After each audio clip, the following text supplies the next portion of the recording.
Assalamualaikum warahmatullahi wabarakatuh. Nama saya Dewi dari kelas B4 2017 Pendidikan Bahasa Inggris.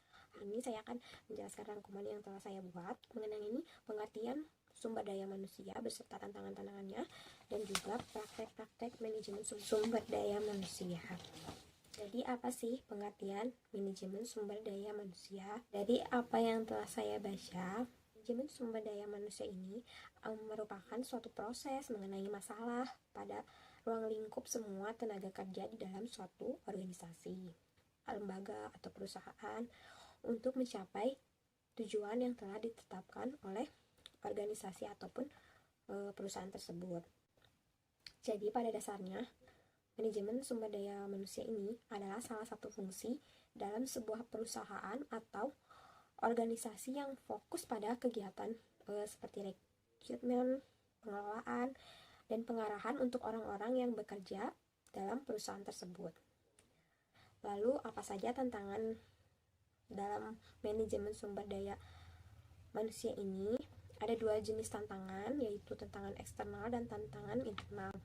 Tantangan eksternal itu contohnya seperti di sektor ekonomi. Kita tahu kalau sektor ekonomi itu selalu pasang surut, naik turun. Nah, di sini dituntut bagaimana agar semua SDM dalam organisasi tersebut dapat bertahan dengan inovasi-inovasi baru. Bagaimana produk yang mereka jual itu tetap bertahan sehingga perusahaan tersebut tetap berjalan.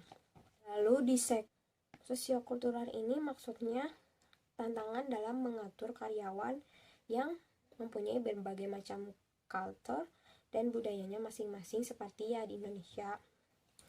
Kemudian ada sektor internasional.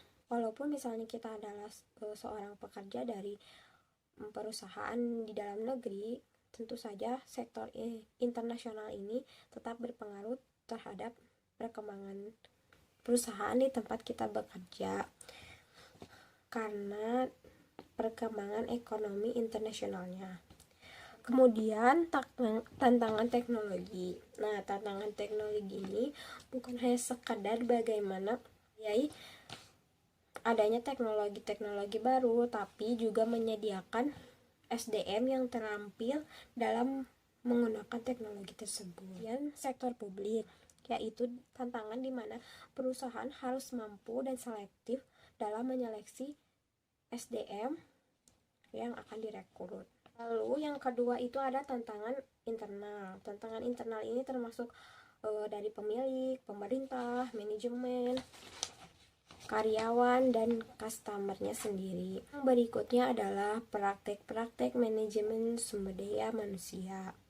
Ada 7 praktek manajemen sumber daya manusia. Yang pertama itu adalah internal career opportunities, yaitu mengacu pada penggunaan labor market untuk memenuhi kebutuhan tenaga kerja perusahaan dibanding tenaga kerja dari eksternal. Yang kedua adalah training sistem formal, yaitu mengacu pada pelatihan formal yang diberikan kepada karyawan. Yang ketiga yaitu sistem penilaian kinerja yang didasarkan pada hasil kerja ataupun perilaku kerja. Yang keempat adalah profit selling plan, yaitu pembagian hasil berupa material yang didasarkan pada kinerja organisasi dapat dilihat sebagai bagian integral dari sistem manajemen SD, sumber daya manusia strategi. Yang kelima, employment security. Sejauh mana pemberian kerja memberikan jaminan kerja bagi karyawan dan memberikan banyak implikasi strategi. Yang keenam, voice mechanism. Bentuknya adalah formal grievance. Bentuknya ada formal grievance system dan partisipasi dalam pengambilan keputusan.